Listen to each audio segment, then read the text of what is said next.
Breaker Barb here, and I'm riding right now on a Scout 60. This is actually one of the new colors. It's called Storm Blue. We just got it in at our dealership, and I took it out immediately because I wanted to, because I think it's a beautiful color. I also just love the Scout lineup, and a lot of videos about the Scout 60s, or is this a good beginner bike? And you know, I am going to tell you some reasons why it is a good beginner bike, but I also just think it's a good all-around bike for anyone. So it's called the Scout 60 because it's 60 cubic inches, so it's about a 1,000. You know, in the Scout lineup, you can also get the 1200s. People compare it to the Sportster a lot on the Harley line, which when I'm on a Sportster, I feel like it's really small, and I think what gives it that is the tank size, and I feel kind of scrunched up on it. The horsepower is 78. So it's about 20 horsepower. Yeah, because the Scout's 100 horsepower. So it's about 20 horsepower less than the Scout, and about 7 foot-pounds of torque less than the Scout. So I just wanted to put that out there so you guys knew kind of the differences. And this is a 5-speed, where the Scout's a 6-speed. It is a good beginner bike. It's tame, it's forgiving, until you don't want it to be. And this is a smooth ride too. So it's about 530 pounds. Oh, it's a little windy. And you know what? That's something I actually wanted to talk about with this bike. So a lot of people, when they're starting off, they're like, I want a light bike. I want something that I can kind of manhandle. And you know what? I completely understand that. This one, yeah, it's a little bit heavier than maybe your like kind of beginner sport bikes and stuff. But all the weight's down low, so you really don't feel it. So it is kind of like very maneuverable. We're also flat footing it. That's like very confidence inducing there.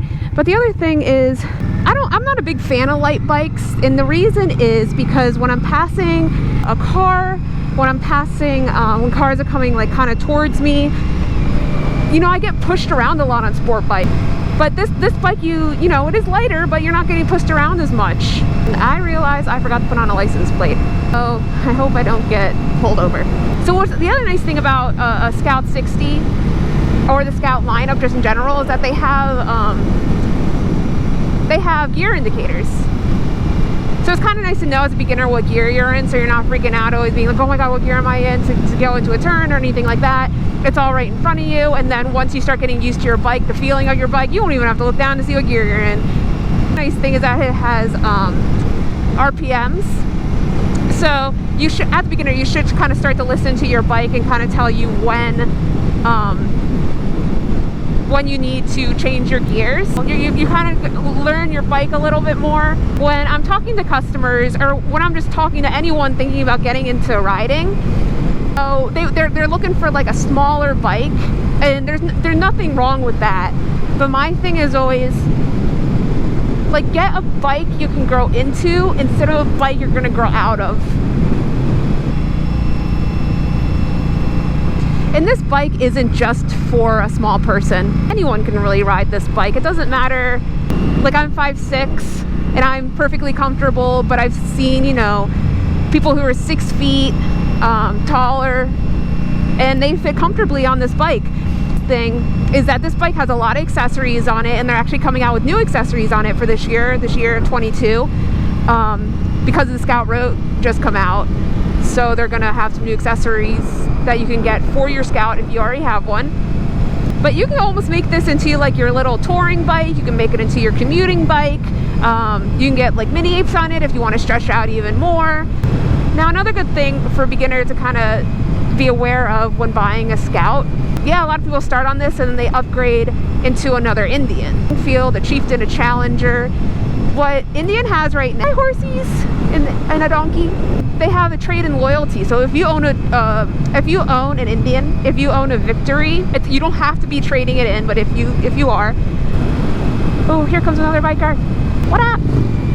Well, Indian has a loyalty program, so they take care of their customers. I'm sure there's other, I think Harley did that for a while too, like if you had a Sportster, or maybe that was just the dealership, but it'll trade in or something. I don't know. This bike in general is just so much fun. You can use it for so many different things, and it just has that retro styling to it that I love. It has like the longer fenders. It has a longer fender in the front, in the back, and the Scout has been around forever, since Indian started, I believe. And they've done so many modifications to it. I'm not just talking about when Polaris got them. The Scout was for a long time, has been around for a long time, like the name has. It's big on heritage, you know? Like when you say you have an Indian Scout, that tells you something about someone, you know? We're gonna take this on the highway just to see how it does. To be honest, like I've had a lot of these, I haven't had a lot of these, ridden a lot of these, and like, yeah, you can totally do highway speeds on this, but do you want to do that for a long time? My answer is no. I'd rather have that 6th gear, but that's just me. Like I would commute on the highway on this, and that would be fine. But if I'm going like distance, not saying a Scout can't do it, I'm just saying you might not want to be on the highway the whole time you're doing that long distance trip.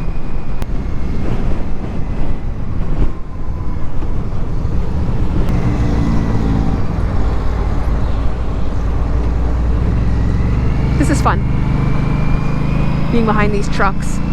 That's okay, because you have to see this bike in every situation. Oh, there's a big truck coming.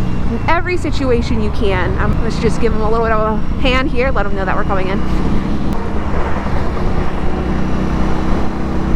So I'm not going highway speeds because I am behind a bunch of big trucks, and it's not because the Scout can't do it. I'm just in a bad situation here to show you what it can do. That was not fun. So if you were taking this on the highway for a long time, I would get a windshield. But you know, we're keeping up with traffic. I'm not quite going 70, but I'm at the next exit. So, but I'm not getting plowed in the face with wind. Like I'm very comfortable. I don't like as big trucks can be on a Roadmaster and not like it. By the way, my wife had one of these and she took it off-roading, gravel road. Scared out of her mind.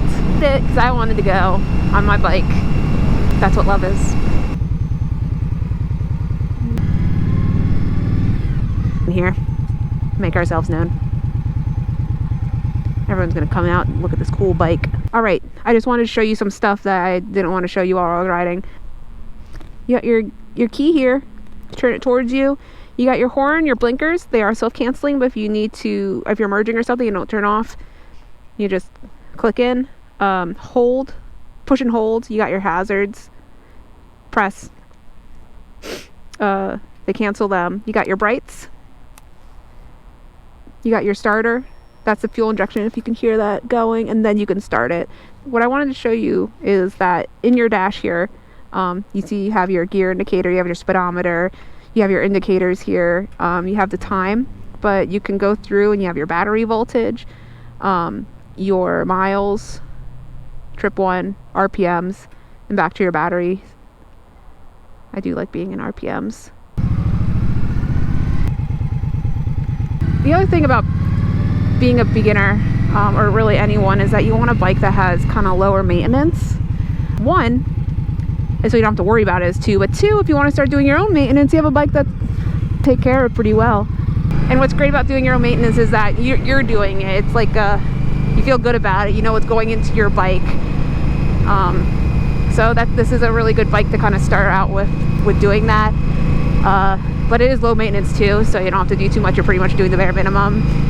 But this is also a great city bike as well. Like, people might get this bike as a second bike. They have their, you know, big touring bike, and then they use this to commute instead. And then they have their big touring bike for the weekends or their, you know, weekend trips. Oh, look at that. Some scooters. I like that yellow one. We're just gonna go out in the middle of the street here. G-Dog. And the seat's comfortable, which is, you know, a plus. You don't usually find, you know, stock seats all that comfortable, at least in my experience. It's just such an easy bike to maneuver. It's just a fun all-around bike, and you can kind of make it however you want. We're back at the dealership, and I hope you enjoyed. I hope you enjoyed this video, and I hope it was informative. Bike Barb, out.